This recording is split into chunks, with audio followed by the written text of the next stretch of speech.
कॅल्शियमयुक्त PM Modi drum stick paratha. शेवग्याच्या शेंगा उकडून घ्यायच्या आहेत आणि त्या गाळून घ्यायच्या आहेत. त्यात बारीक चिरलेली कोथिंबीर, हळद, लाल मिरची, जिरेपूड तसेच तीळ आणि चवीपुरते मीठ टाकायचे आहेत. त्यामध्ये मोहन टाकताना आलं लसणाची पेस्ट टाकायची आहेत आणि ते गरम झाल्यावरती आपण ती त्यात टाकूया.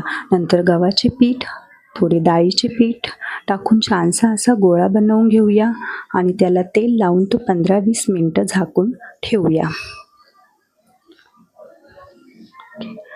चला तर आता आपले 15-20 मिनटं झाले आहेत. आपण आता चेक करूया. छानसं असं मऊ पीठ झालेलं आहे. त्याचा गोळा बनवून आपण पराठा लाटून घेऊया.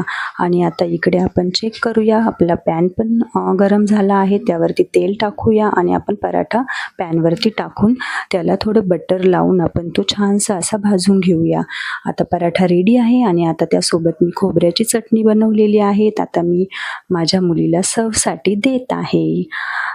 तिच्याकडे बघून तर वाटत आहे की तिला हा पराठा नक्की आवडला आहे. तुम्ही पण ट्राय करा. कॅल्शियमयुक्त असा ड्रमस्टिक पराठा नक्की ट्राय करा. धन्यवाद.